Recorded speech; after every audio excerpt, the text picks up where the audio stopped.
Hello, this is Louis Almeida. I want to thank you for those who call me, text me, or we had a short meeting. I explained to you what I do, how I work with Spinoza and Gurdjieff, and you were kind enough to find out more about what I do and if I could be of help. Some of you text me or message me through email, and you found my website or some of my postings or something on Facebook. So I appreciate your effort.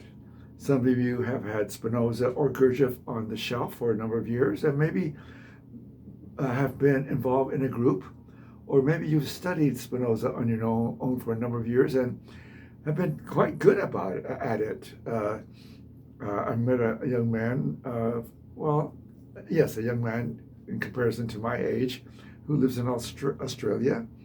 And first of all, this was this week. This was in the month of April, where in 2023, where I had about five interested individuals who want to know more about Spinoza and Gurdjieff. And one of the individuals from Australia actually sent me a cartoon that he wanted me to explain the difference from coming to self-approval and or a passive approval from getting approval from someone else, which is very distinctly different. But before I go on and explain a little bit more about that, I want to say thank you for having taken the time to speak with me. And I spoke with three individuals. And I know one of you emailed me with a question, are you still meeting? And are you taking in new individuals? And I said yes, but unfortunately you never called me back and set an appointment. But for those who I spoke to directly, one of you decided to meet with me and continue and to start this coming, well, this actually will be our second meeting. And that person is from Georgia, the coastal George coast, USA. And he's a clinical psychologist and has a lot of knowledge about Spinoza and has been able to use Spinoza for himself to a certain degree. However, he feels he needs more help, and that's where I come in. I've been doing the work of Spinoza and Gurdjieff for the last, say, 50 years. I was introduced to my teacher during the early 70s, and the first 2 years we studied Gurdjieff. And after 2 years, we got into Spinoza. The reason we got into Gurdjieff at that time was because Gurdjieff was very popular, and we studied In Search of the Miraculous, and of course, other works of Maurice Nicole, and Ouspensky's other books, The Fourth Way. But we focus on In Search of the Miraculous, and there's a lot in Search of the Miraculous that I really don't pay attention to. I only focus on the part that has to do with human nature. And I think that Gurdjieff came to some profound insights about human nature. He talked about the idea that there's a difference between knowledge and being. And if you have knowledge only without being, that knowledge is abstract and not operational. It's not usable. And however, you might be a great, I'll give you an example. You might be an excellent pharmacist or a doctor or an attorney, or maybe a great hairstylist or mechanic. That knowledge you acquired and it took you years to master. However, that same knowledge does not change your character. And this is where the being of the individual, knowledge and being, is so important. So knowledge without being, again, is abstract. It's not usable. And what is being? And this is where In Search of the Miraculous, if you have Ouspensky's In Search of the Miraculous, you can go to page 65, and on page 66, Gurdjieff explains the nature of being. The being of the individual is everything about us, our character, our dreams, our hopes, our fears, our emotions, our habits, our patterns of behavior, our conditioning, and our traumas, and our clarity and our truths. They're all kind of mixed together, and that's our being. And our personality and ego nature is also included. Gurdjieff also talks about the idea of being awake. And there are very few individuals who want to be awake or will put in the effort to awake. And what does awake mean, being awake? Being awake is a higher level of consciousness. It's the true essential intelligence. There's an intelligence that's deals with the ordinary problems of life, or how to live in life. And the ego personality is developed from the education that we are born into and the environment we grew up in. That becomes our teachers and our knowledge, and that is stored in our memory, So this information is how we handle life, and the tools we acquired from our parents, and or the environment we grew up in. There are tools how to handle life, how to get a job, how to speak, how to communicate. Interested in the education, the degrees, the trade that you develop, that you acquired. That is knowledge.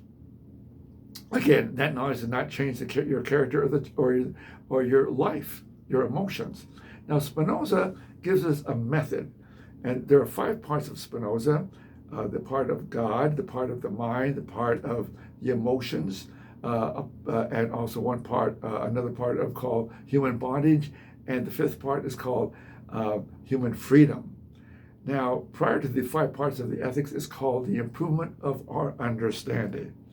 And we must understand what Spinoza is communicating here, because in the beginning of this improvement part, he says that he was tired.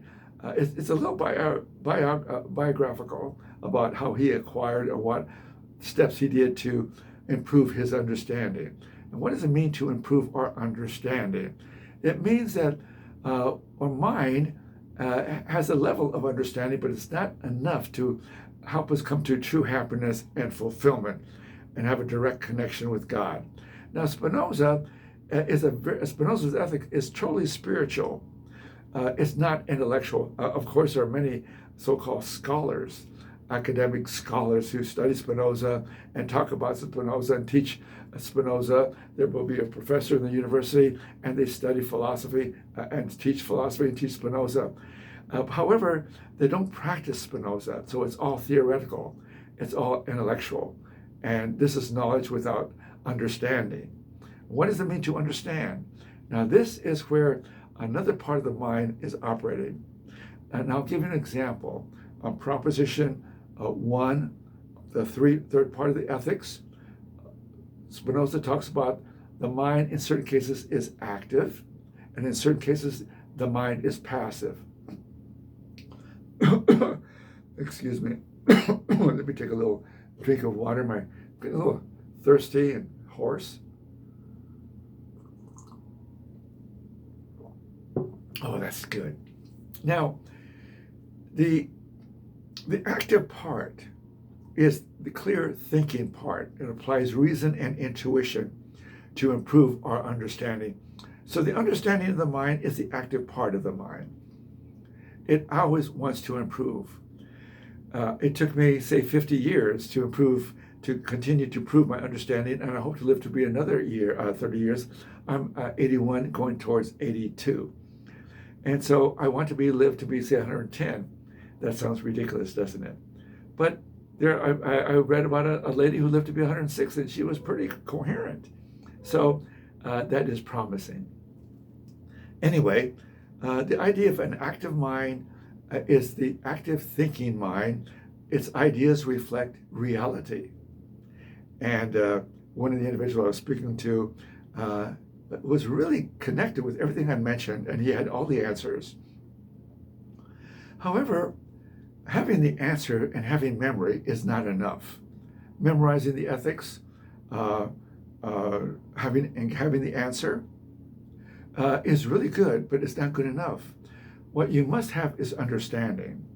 And understanding is that we are living Spinoza's ideas. And that's what I do, and that's that's how I live.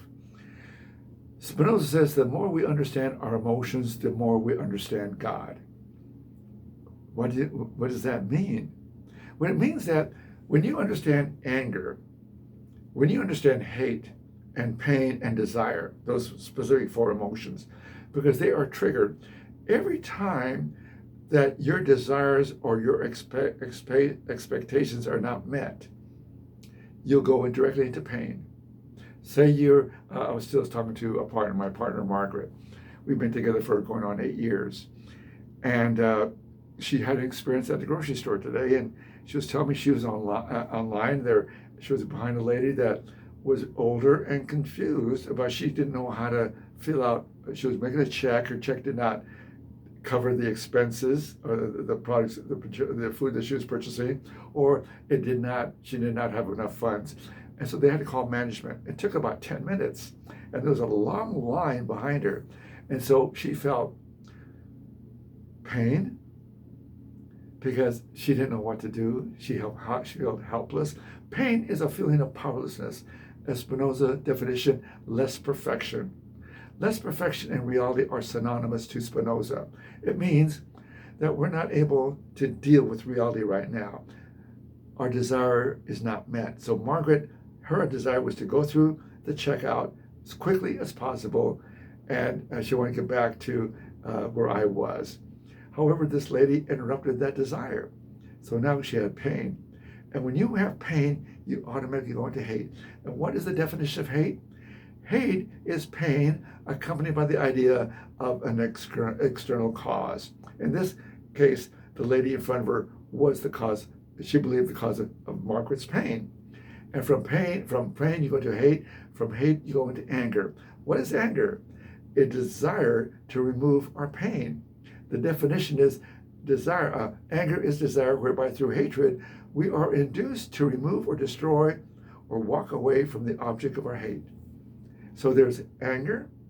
Prior to anger, there's hate. Prior to hate, there's pain. And prior to pain, there's desire. So this is how we work. And the idea is, for instance, I have a book here called How to Solve Life's Problems. And you might say, well, there he goes trying to sell a book. These books, I sell very few of them. And it's not the money, but the idea. It takes money to produce it, publish it, and yes. So you can go on my website at www.wayofspinoza.com. And actually, you can see below, or I might have it on this video. Anyway, how to solve life's problems. Excellent. And I'll give you an example. Chapter 42. One of the basic keys to inner freedom is explained by Spinoza in this way. When we are able to come to a clear idea of any passion, anger, fear, envy, greed, ambition, and so on, the passion ceases. That means when you focus on the emotion, not on the person that you believe causes your pain, the emotion of anger will cease. The emotion of hate will cease. And the painful feeling will cease because your mind is become active thinking about this emotion. You're coming to clarity. And that is the nature of an awake state. A passive state is, I'm angry, I want to kill that person, but you don't do. You want to imagine it, and you're really upset. And you go back home, and you're still upset, thinking about the whole thing. And you're lost in your emotions, where the key is how to free yourself from your emotions by understanding the emotion. Okay, so this is the book about Gurdjieff, In Search of the Miraculous. Also, you can go on my website or just go to Amazon.com. I don't get anything paid. I don't get money for this, but it's easy to access it. If you go on my website, it takes you directly to Amazon, and you can get these used books for about $1 or $2. What the heck? It's so cheap. But yet the ideas will help you. One thing that Gurdjieff emphasized, that it's impossible to change your thinking by yourself. You need a mentor, a teacher, a coach, and that's what I do. I also learn, as I work with you, how to communicate ideas that will help you understand. Again, some of you studied Spinoza or Gurdjieff, and now it's on the shelf and you're not doing anything about it. But however, now you feel you may want to, as you get older, like this individual from the coast of Georgia. He's a clinical psychologist, and he is looking forward to meeting with me, and I'm looking forward to meeting with him because he is so enthusiastic and excited about continue his growth and study and understanding of Spinoza. He sees I have something that can help him. All right. So again, Gurdjieff says it's so easy to lie that and imagine we're making progress. How do you know you're making progress? The only way you can know that you're making progress is how you are responding to disappointments, dejection or rejection, desires are not met. A good example, if you have children and how they, especially teenagers, and they're going to be tough to control or understand and communicate with, because they, especially young men or young girls too, young teenage boys and girls, and they're 14 up to 18, they're developing their own mind, their own way of thinking, and they think they know everything. They have this imaginary feeling of being invincible, and that you are wrong. You have no idea what you're talking about. The other book is, again, Gurdjieff, Spinoza. And this is the one that I recommend. It's on my website. Just go to resources, go down, scroll down, and click on the tag of Spinoza's Ethics. The Albus translation, the Dover edition. And this is what it looks like. For those who really believe that Spinoza is spiritual, and I have one individual who from Australia who really felt that he is a spiritual individual. And I want to emphasize to you, the understanding is where your spirit resides. Spinoza says the spirit of man is the mind. Now, the mind is not in the skull. The mind is not the brain. The mind is an intangible thinking thing. However, this book called Back to the Nameless One was basically really written by my teacher's teacher, Dr. Kettner, and my teacher, Gregory Grover, was involved with his teacher for over 15 years. And I'll give you an example. The new life. Ever more powerful grows in my will for thee. Again, let me start over. Now there's another one. Sons of God. We are as children awakened to wonder, to life of the heights. Up from the depths, the freedom of spirit has born us anew. To become co-creators in the limitless, we are sons of God. That didn't sound very good. Let me try again. The blessed peace. Father, my holiest being, I feel a part of that which only thou canst wholly know. Thou wilt reveal thy fullness finally to me in thy living, loving way. When again the blessedness of peace weaves around me, new mysteries in the depth of my soul. There are many wonderful poems in this book. And I remember when I was a student, my teacher gave me a copy. And at times I was so overwhelmed, so upset. I was a salon owner at the time. I was a hairstylist, a salon owner, and I had problems, and I was getting very upset. So what I did was take my book, go to the bathroom, and it was quiet, and I began to read, and it helped me. It helped me come back to my myself, not focus on the anger. Now this is another book, The Way of Spinoza and Gurdjieff.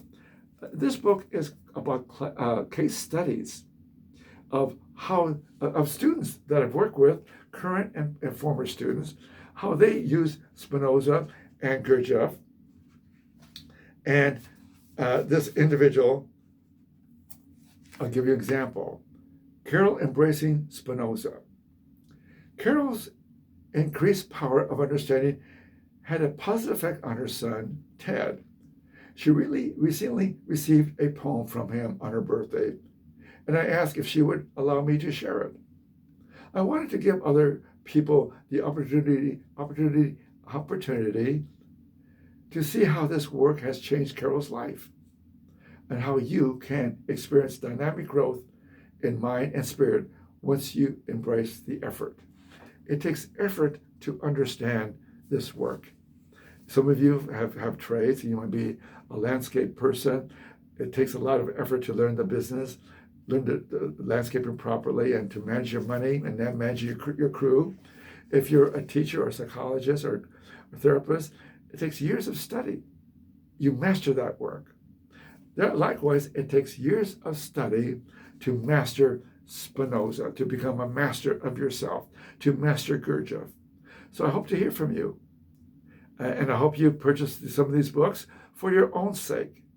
I don't make money, maybe a few dollars, but the important thing is these books were published for my current students, my former students, and those who think that they can do it by their own. So good luck to you. My door is always open. If you change your mind about coming to study with me for your former students, if you listen to this, and my door is always open. Thank you for listening.